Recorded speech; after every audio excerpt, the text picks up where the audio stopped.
नमस्कार, स्वागत है आप सभी का एक बार फिर से स्टडीशाला 2.0 पर। मैं अजय तिवारी उपस्थित हूँ लेकर आज क्लास संख्या 11 संस्कृत में। और संस्कृत में जो क्लास संख्या 11 होने वाली है वो अभ्यास की होने वाली है। आज सिर्फ आपको अभ्यास कराया जाएगा। और वो टॉपिक क्या था आपका?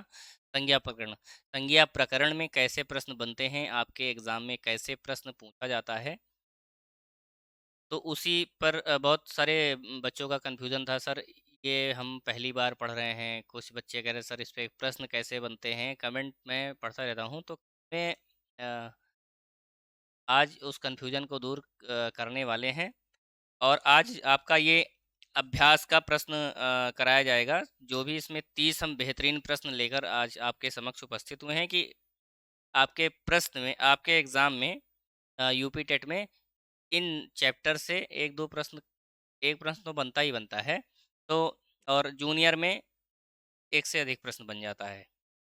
तो बहुत ज़्यादा समय आपका ना लेते हुए क्लास को स्टार्ट करते हैं। आप तब तक अपने दोस्तों तक शेयर कर दें क्लास को, व्हाट्सएप पे स्टेटस डाल दें, और जहाँ भी सोशल मीडिया प्लेटफॉर्म है वहाँ पे आप शेयर कर सकते हैं। और क्लास को स्टार्टिंग से एक बार आप लोग रिवाइज भी करते हुए चलिएगा। टॉपिक कौन सा है? संज्ञा प्रकरण अभ्यास। आज आपको प्रश्न सिर्फ कराया जाएगा। इसमें आज आपको थ्योरी वाली पार्ट नहीं किया, क्योंकि संज्ञा प्रकरण हम लगातार 4 क्लास कर चुके हैं। प्रो 4 क्लासेस में हम लोग इसको क्या कर चुके हैं, कंप्लीट कर चुके हैं। और आज आपका क्या होने जा रहा है? प्रैक्टिस सेशन का प्रैक्टिस। तो प्रैक्टिस सेशन आपका स्टार्ट करते हैं। सरल से जटिल की ओर चलेंगे। पहले हमने बहुत आपके सरल प्रश्नों को रखा है, उसके बाद जटिल की ओर चलेंगे। संस्कृत में कारक कितने होते हैं? तो वैसे सामान्यतः हिंदी में जो कारकों की संख्या होती है उसको आपको नहीं याद, उसको आपको हिंदी के लिए याद करके रखना है। पर यहाँ पे संस्कृत में कारक कितने होते हैं? 6 होते हैं। ये बहुत बड़ा बड़ा आप लोग नोट कर लीजिए। संस्कृत में 6 कारक होते हैं। फिर से इसको हम बार बार जोर दे के इसलिए बता रहे हैं कि इसको आप लोग को ध्यान कर लेना है कि संस्कृत में 6 कारक होते हैं।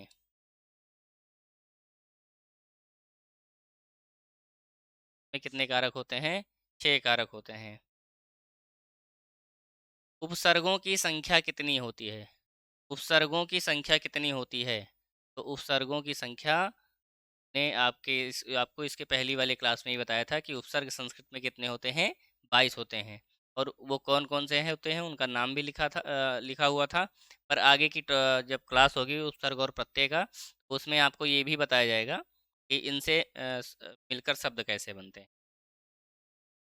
इसमें सर्वनाम नहीं है। सर्वनाम जो संज्ञा के स्थान पर प्रयुक्त होता है वही सर्वनाम होता है। तो इसमें संस्कृत देखिए क्या है, संस्कृत खुद में एक संज्ञा है। ये किसी का नाम है, किसी भाषा का क्या है? नाम है। किसी भी व्यक्ति या वस्तु या स्थान के नाम को हम लोग क्या बोलते हैं? संज्ञा बोलते हैं। तो जब संस्कृत ये शो हो गया कि ये संज्ञा है ना। बाकी ये सब क्या है? सर्वनाम है। ये तीनों क्या है? ये तीनों सर्वनाम है।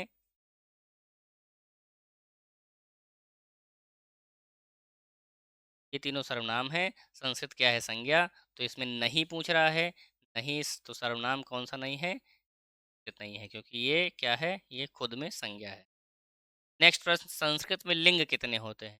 तो संस्कृत में लिंग तो आपको इसके पहले ही वाली क्लास में पढ़ाया गया था। संस्कृत में लिंग 3 होते हैं। कौन से?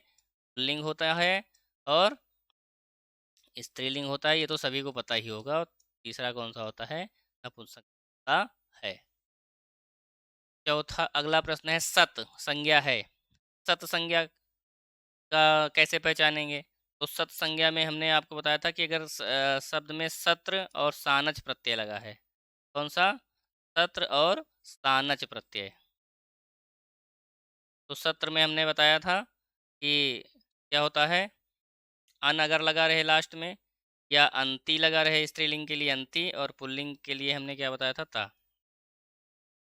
तो यहाँ पे देखिए पठंती, इसमें अंति आ रहा है ना, ये तो अंति लगा हुआ है। अंति जो लगा हुआ है, तो ये अंति किसका हो गया? यानी इसमें सत्र प्रत्यय है। सत्र प्रत्यय लगा है, और सत्र प्रत्यय जब भी लगा होगा तो आपका क्या हो जाएगा? सत संज्ञा हो जाएगा। तो राइट आंसर आपका पठंती हो जाएगा, है ना। उसित्वा, जहाँ पे वा का ऊ हो जाए, है ना, वा का ऊ हो जाए, या तो उसको क्या बोलते हैं, हम लोग संप्रसारण संज्ञा बोलते हैं। अब राम में उपधा संज्ञा है, तो राम में उपधा संज्ञा है, इसको कैसे पता चलेंगे, तो उसमें उस शब्द का हम वर्ण विन्यास कर लेंगे। क्या कर लेंगे? वर्ण विन्यास कर लेंगे। तो वर्ण विन्यास करेंगे तो र प्लस बड़ा, देखिए ये बड़ा की मात्रा है ना, तो बड़ा प्लस यहाँ पे क्या होगा, माँ होगा। माँ में क्या छुपा रहता है? आ।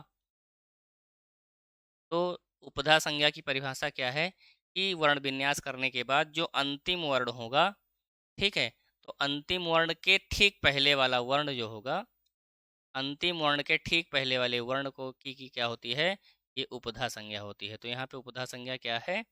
यहाँ पे उपधा संज्ञा माँ है। तो ऑप्शन में माँ आप ढूंढ लीजिए, ये आपका क्या हो जाएगा, राइट आंसर हो। लेकिन जब कभी आपसे कहेगा कि अंतिम वर्ण, देखिए अंतिम वर्ण के ठीक पहले उपधा संज्ञा, और अगर अंतिम वर्ण कह दिया जाएगा, है ना, तो अंतिम वर्ण यानी स्वर, अंतिम स्वर या उसके बाद व्यंजन है, तो वो स्वर और व्यंजन दोनों टी संज्ञक हो जाते हैं। अभी टी संज्ञक हम आपको क्लियर कर किए दे रहे हैं। तो यहाँ पे अंतिम वर्ण के ठीक पहले कौन बैठा है? माँ बैठा है। तो आपका ये क्या हो जाएगा, उधा संज्ञा हो जाएगी।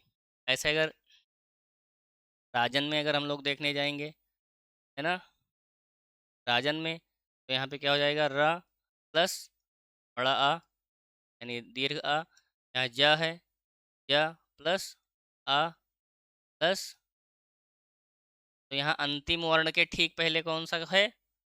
यहाँ पे अंतिम वर्ण कौन सा है? अ है। अंतिम वर्ण न है, तो इसके ठीक पहले वाला क्या है? आ है। तो यहाँ पे आ की उपधा संज्ञा कौन सी होगी? राजन में उपधा संज्ञा क्या है? आ है। क्योंकि जो अंतिम में है, जो अंतिम में है उसके ठीक पहले वाले को हम लोग को क्या करना है? देख लेना है। आगे आ गया पठिता में कौन सी संज्ञा है? तो पठिता यहाँ पे आया है। तो एक हमने बताया था अक्त और अक्तवतु।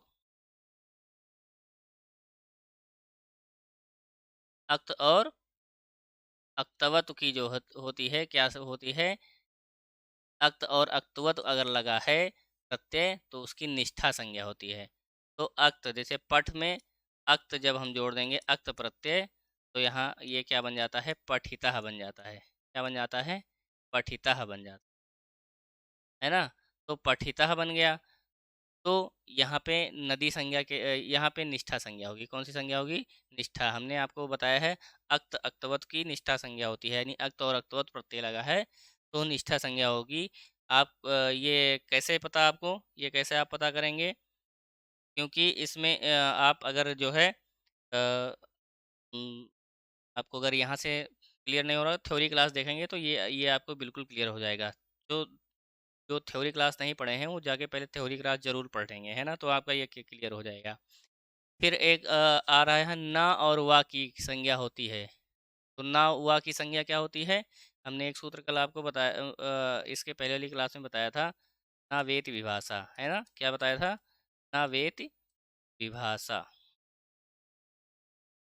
तो यहाँ पे ना प्लस ना तो है ही है, और वेति में क्या हो जाएगा? वा प्लस इति हो जाएगा। तो यानी कि ना आएगा और वह आएगा, यानी कहीं पे आपको निगेटिव और यानी नकारात्मक और ऑप्शन के संदर्भ में आपका क्या होता है? विभाषा संज्ञा होती है। कौन सी होती है? विभाषा। तो यहाँ पे ना और वह शब्द पूछ रहा है, वर्ण पूछ रहा है, तो ना और वह वर्णों की क्या होती है? विभाषा संज्ञा होती है। निष्ठा संज्ञा कब होगी? जब अक्त और अक्तवत्व लगा रहेगा। संयोग को कब होगा? जब किसी दो वर्णों के बीच में, भाई निष्ठा की अक्त और अक्तवत हमने बताया अभी, अक्त और अक्तवत होगा तो आपका निष्ठा संज्ञा होगा। संयोग संज्ञा में क्या होगा? संयोग संज्ञा में जब किन्हीं दो वर्णों के बीच में कोई स्वर ना आए, दो वर्णों के बीच में जब कोई स्वर नहीं आता है, दो वर्णों के बीच में, चलो अभी इसको क्लियर कर दे हैं, क्या लिखते ही हैं, दो वर्णों के मध्य, जब आगे लगा देना, जब दो वर्णों के मध्य कोई स्वर ना आए, पर ना आए तो वहाँ पे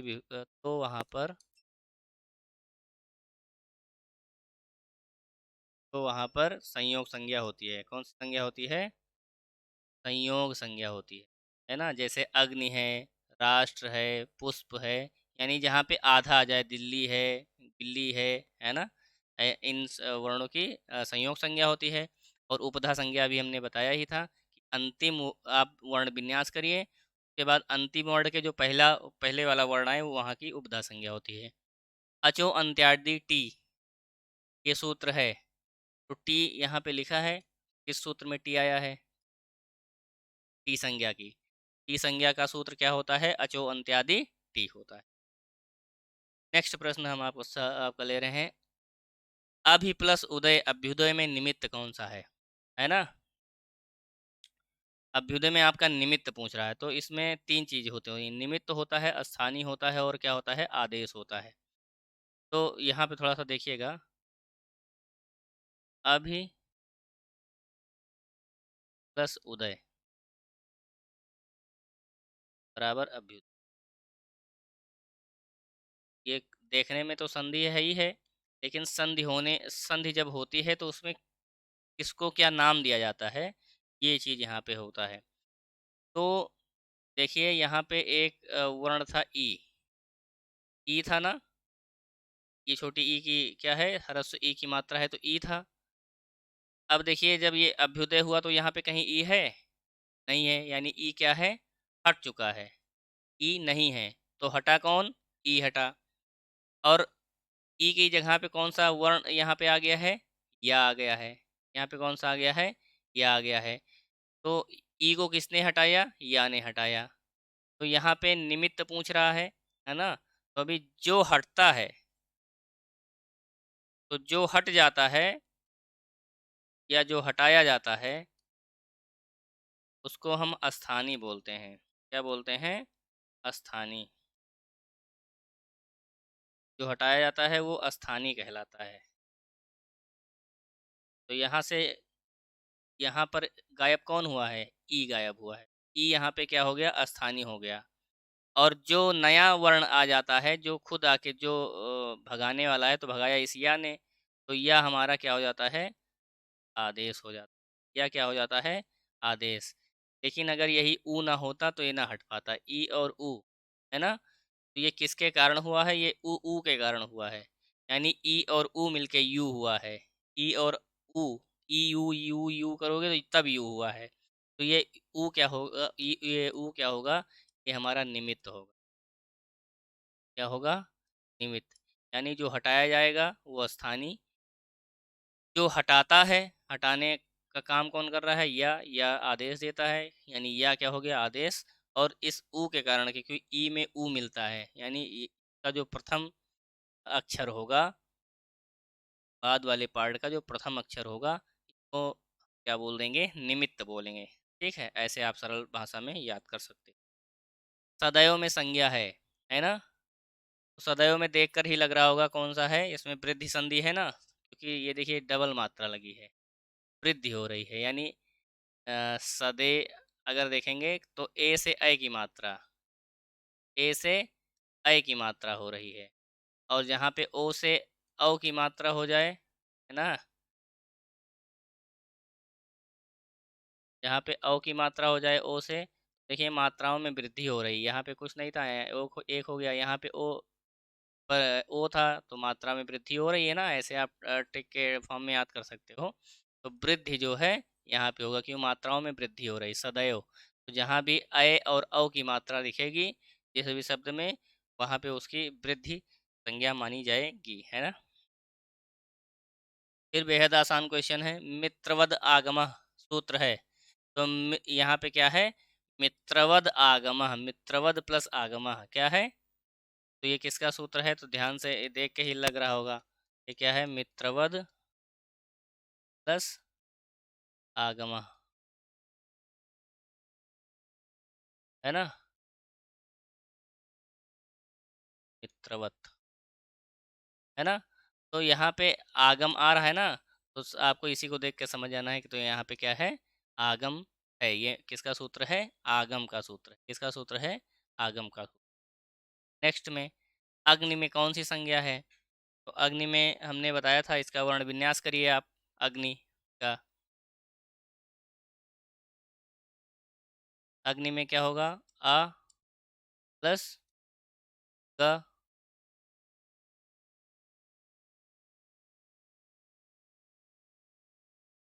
है ना, प्लस न प्लस ई, है ना, सॉरी, हाँ, है ना। क्या है? आ है, ग है, न है, ई है। तो यहाँ पे आप देखेंगे ग और न के बीच में कोई स्वर नहीं आ रहा है। जैसे ई है, ई स्वर है, लेकिन ये बाद में आ रहा है। ग और न के बीच में आ रहा है स्वर क्या? नहीं आ रहा है ना। अगर ऐसे हम कोई दूसरा वर्ण लेते हैं, मान लीजिए किसी का नाम ही ले लेते हैं, ठीक। तो अ प्लस म प्लस आ प्लस ये क्या होगा? न प्लस आ। तो यहाँ पे देखिए हर वर्ण के बीच में क्या आ रहा है? माँ और ना के बीच में आ रहा है ना। और अगर आ और आ के बीच में देखें, है ना, तो ये आपका क्या हो रहा है? यहाँ पे भी स्वर आ रहा है। तो जब भी दो वर्णों के बीच में कोई स्वर ना आए, तो यहाँ ग और ना में स्वर नहीं आ रहा, स्वर नहीं आ रहा है बीच में, तो वहाँ पे संयोग संज्ञा होती है। कौन सी संयोग होती है संज्ञा? संयोग संज्ञा होती है। अनुनासिक संज्ञा हमने आपको बताया था, इयामा अंगा अणानामा की होती है। यमं गणनम की क्या होती है? अनुनासिक संज्ञा होती है। गुण संज्ञा किसकी होती है? ए और ओ की मात्रा अगर आपको दिख जाए तो वहाँ पे गुण संज्ञा होती है ना। फिर गुण संज्ञा देखिए आपका आ ही गया। गुण संज्ञा है, तो गुण संज्ञा इसमें से तो रमेश में देखिए ए की मात्रा आ रही है। रमा प्लस ईस बराबर रमेश होगा, है ना। तो इसमें ए की मात्रा आ रहा है ना। ए की मात्रा, इसमें ए की मात्रा आ रही है, इसमें भी ए की मात्रा आ रही है, इसमें ओ की मात्रा आ रही है। तो हमने आपको बताया है ए और ओ की मात्रा अगर है संधि करने में, ए और ओ की मात्रा आ रही है, तो वो क्या होगा? गुण संज्ञक हो गए। तो ये तीनों क्या हैं? गुण संज्ञक है। यानी आपका राइट आंसर क्या हो जाएगा? ऑप्शन नंबर डी हो जाएगा।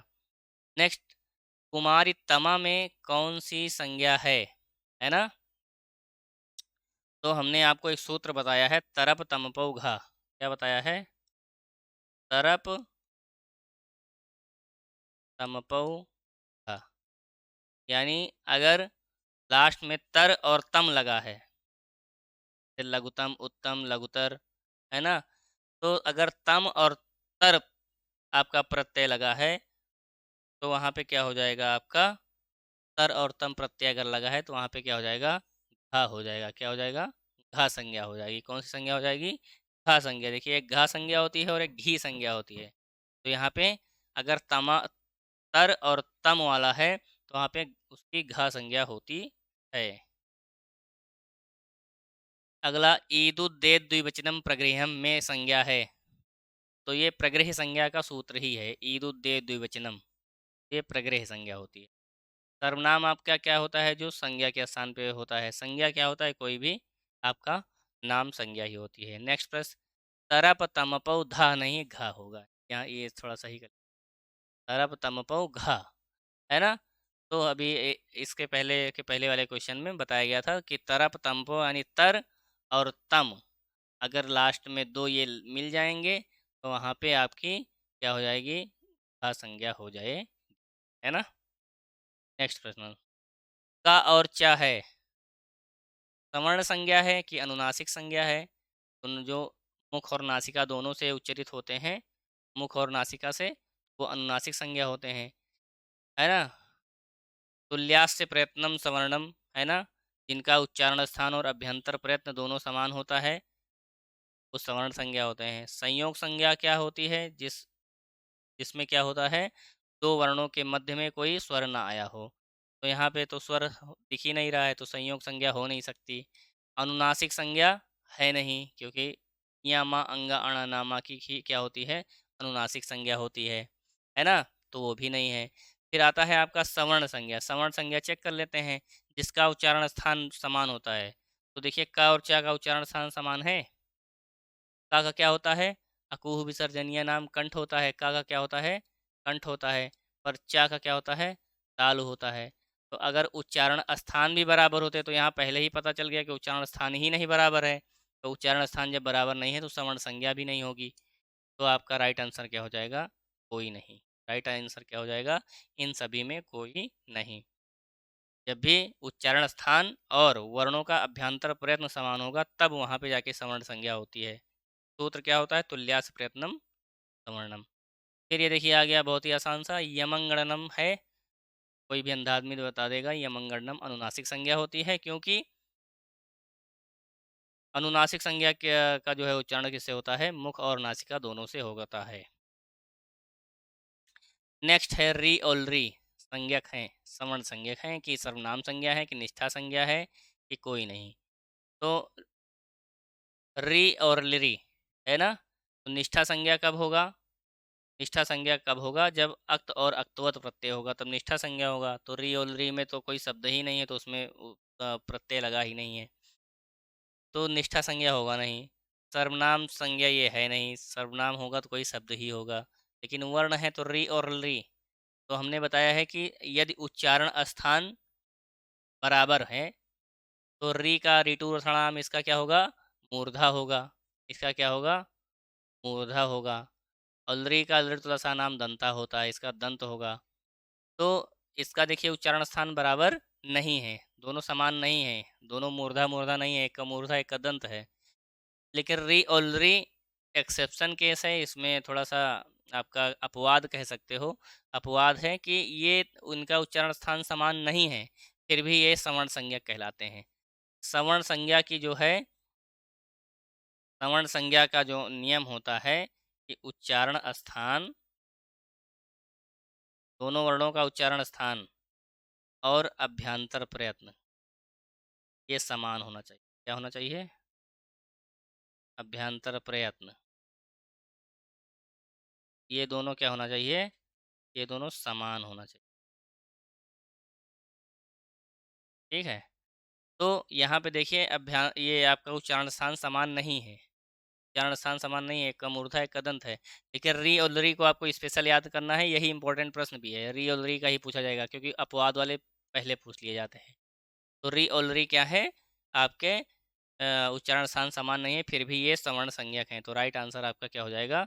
ए ऑप्शन, सवर्ण संज्ञा, है ना। अगर उच्चारण स्थान और अभ्यंतर प्रयत्न समान तो ये क्या हो जाता है? सवर्ण संज्ञा हो जाता है ना। लेकिन यहाँ पे ऐसा ऐसा कुछ सामान नहीं है, लेकिन रियल री को आपको याद के रखना है। संस्कृत में गणों की संख्या कितनी है? तो हमने इसके पहली वाली क्लास में ही शायद बताया है। संस्कृत में गण कितने होते हैं? 10 होते हैं। तो गण क्या है? ये धातुओं के विभाग हैं, है ना। हर गण में कुछ धातुएं आपकी निहित होती। अब राम क्या है?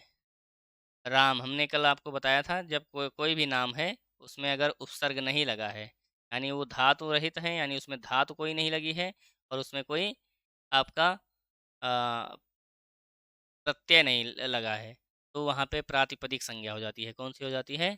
प्रातिपदिक संज्ञा हो जाती है। सत्र संज्ञा कहाँ होती है? जब सत्र और सानच प्रत्यय लगा होता है। जब सत्र और सानच प्रत्यय लगा होता है तो वहाँ पे सत्र संज्ञा होती है। नदी संज्ञा किसकी होती है? नदी संज्ञा इकारांत और उकारांत नित्य स्त्रीलिंग शब्दों की नदी संज्ञा होती है। तो यहाँ पे सिर्फ नाम है, तो ये ऑप्शन क्या हो जाएगा? प्रातिपदिक संज्ञा राइट आंसर हो जाएगा, किसी का भी नाम, है ना। अब घी संज्ञा है ना। तो घी संज्ञा कौन सा है? तो हमने बताया था घी संज्ञा में क्या होता है कि इकारांत, है ना। क्या होता है? इकारांत, यानी छोटी ई अगर मिल जाए और उकारांत, है ना। इकारांत और उकारांत शब्दों की क्या होती है? घी संज्ञा होती है। क्या होती है? घी संज्ञा होती है। नित्य आपका इकारांत और उकारांत शब्दों की घी संज्ञा होती है। कौन सी संज्ञा होती है? घी संज्ञा की है ना। तो यहाँ पे इसमें देखिए ई की इकारांत है, इसमें उकारांत है। तो हमने आपको बताया था उकारांत और इकारांत अगर आ जाए उसकी घी संज्ञा होती है। तो इसमें भी इकारांत है, इसमें भी उकारांत है, तो यानी ऑप्शन नंबर ए व बी हो जाए। अब अनुच्छेद में आगम कौन सा है? अनुप्लच्छेद में संज्ञा है। तो अनुच्छेद में आपका यहाँ देखिए, जब दो वर्ण मिलते हैं और उनके स्थान पर वो तो रहते ही रहते हैं, अनु तो यहाँ है ही है, अनु तो है ही है, छेद भी यहाँ है, सिर्फ चा दूसरा वर्ण आ गया है, यानी जब बिना परिवर्तन के कोई दूसरा वर्ण आके बैठ जाता है तो वहाँ पे उसकी क्या होती है? आगम संज्ञा होती है। आदेश का कौन सा होता है? जब ये किसी को हटा देता है, जैसे प्रतिधन एक प्रत्येक में या हटा देता है ई को, तो या ये आपका आदेश हो जाता है। जो हटता है उसे अस्थानी बोलते हैं। क्या बोलते हैं? अस्थानी बोलते हैं। यज प्लस प्लस अक्ता में इष्ट, ये हो जाता है इष्ट में संज्ञा है ना? तो हमने आपको बताया था कि जब या का ई होने लगे उल्टा, जैसे यण संधि में ई का या हो जाता है और वा का ऊ हो जाए, है ना? रा का री हो जाए, रा का क्या हो जाए? री हो जाए, और ला का लरी हो जाए, तो वहाँ पे संप्रसारण संज्ञा होती है। क्या होती है? संप्रसारण संज्ञा होती है। तो यहाँ देखिए या प्लस अक्त मिलके या का क्या हो जा रहा है? इष्ट ई हो जा रहा है। तो या का ई होने की वजह से यहाँ पे कौन सी संज्ञा होती है? संप्रसारण संज्ञा होती है। विभाषा तो आप जानते ही हो, ना और वा की स्थिति में विभाषा संज्ञा होता है। अब ईकारांत तथा ऊकारांत नित्य स्त्रीलिंग लिंग शब्दों की संज्ञा कौन सी होती है ना? तो इसमें निधि नदी होती है। अगर ईकारांत यानी कोई भी कंडीशन, इसमें ये आपका जो है नदी संज्ञा की तीन कंडीशन है। पहला कंडीशन तो वो स्त्रीलिंग हो। कौन सा हो? स्त्रीलिंग हो। और दूसरी चीज उसमें क्या हो? या तो ईकारांत हो और या तो उकारांत हो। उकारांत नहीं, ऊकारांत, यानी या तो बड़ा ऊ की मात्रा लगी रहे या तो बड़ी ई की मात्रा लगे, तो वहाँ पे क्या होता है? आपका नदी संज्ञा हो जाती है ना? तो नदी संज्ञा का आपको हमने एग्जाम्पल आपको बहुत सारा पढ़ाया हुआ है, तो उसमें आप लोग जाके पढ़ सकते हैं। फिर हो गया आपका प्रति प्लस एक प्रत्येका में कौन सा आदेश है? तो इसमें फिर से देख लीजिए, वही प्रति प्लस एक प्रत्येक। तो यहाँ पे देखिए ई है, ई और प्लस ए मिलके क्या हो जा रहा है? या हो जा रहा है। तो यहाँ पे देखिए ई गायब हो जा रहा है, तो यहाँ पे आपका आदेश कह रहा है। आदेश वही होता है जो नया वर्ण बन जाता है। तो या ऐसा कह लीजिए कि इस ई के जगह पे ये क्या आ गया? या आ गया। इस ई की जगह पे या आ गया, तो ये आपका आदेश हो गया। इस ए से मिला था, तो जिससे मिलता है उसको निमित्त बोलते हैं, है ना? यानी इसी के कारण तो आया है, तो इसको निमित्त बोलते हैं। और जो हट जाता है, जिसका अगले शब्द में कोई जिक्र नहीं होता है, उसको हम क्या बोलते हैं? अस्थानी बोलते हैं। क्या बोलते हैं? अस्थानी बोलते हैं। तो यहाँ पे आपका प्रति और एक प्रति प्लस एक प्रत्येक में आदेश पूछ रहा है। प्रति यहाँ या क्या होगा? हमारा आदेश होगा। ई क्या है? अस्थानी है। ई हमारा क्या है? अस्थानी है। ई की मात्रा को ई बोल रहे हैं हमें आप। ये अस्थानी है। अगर अस्थानी पूछता तो ई होता, और निमित्त पूछता तो ए होता। ए क्या है? हमारा निमित्त है। ए हमारा निमित्त है। नेक्स्ट, राष्ट्र में संज्ञा है। तो हमने बताया था, आपको ध्यान रखना है कि कोई भी आपको अगर अर्धवर्ण मिल जा रहा है, यानी तो अर्धवर्ण जब मिलेगा तो इसका मतलब ये है कि अर्धवर्णों के बीच में कोई स्वर नहीं होता, है ना? अर्धवर्ण अगर बीच में कोई मिल जाए तो आपको उसको तुरंत क्या मार देना है? संयोग संज्ञा मार, है ना? क्योंकि वहाँ पे क्या होता है, कोई भी अर्धवर्ण वाला आप ले लीजिए, तो पुष्प है ना? राष्ट्र है, क्योंकि इनमें क्या होना, इसकी कंडीशन क्या होती है कि दो वर्णों के बीच में कोई स्वर ना आया हो। जब इसका आप वर्ण विन्यास करेंगे तो देखेंगे इसमें कोई भी वर्ण नहीं आया है। संस्कृत में लकार कितने होते हैं? तो अक्सर आप लोग 5 लकार जानते होंगे, लेकिन नहीं, संस्कृत में जब भी आपसे पूछेगा तो संस्कृत में लकारों की संख्या कितनी है? संस्कृत में लकारों की संख्या 10 है। नेक्स्ट क्वेश्चन है, सत्र और सानज की संज्ञा होती है। तो सत्र और सानज की कौन सी संज्ञा होती है? सत संज्ञा होती है। कौन सी संज्ञा होती है? सत संज्ञा होती है। तो ये थे 30 प्रश्न। इन्हीं प्रश्नों में से आपके एग्ज़ाम में एक प्रश्न फंस सकता है ना? तो आप लोग इसको, इस क्लास को भी देख लीजिएगा, और इस क्लास पे 4 थ्योरी की क्लास हुई हैं, उनको भी आप लोग ज़रूर देखिएगा और पढ़िएगा। थोड़ा हो सकता है कि ये पहली बार पढ़ रहे हो तो आपको थोड़ा-सा टिपिकल लग रहा हो, पर कुछ भी टिपिकल नहीं है। आप वीडियो को 2-3 बार देखेंगे तो बहुत अच्छे से एक्सप्लेन करके बताया गया है। तो वो आपको समझ में आ जाएगा। पर क्या करना है कि पढ़ते टाइम आपको अ, पढ़ाई पे ही फ़ोकस करके रखना है। तो आज की क्लास में बस इतना ही। बने रहिए, जुड़े रहिए स्टडीशाला 2.0 के साथ। Thank you.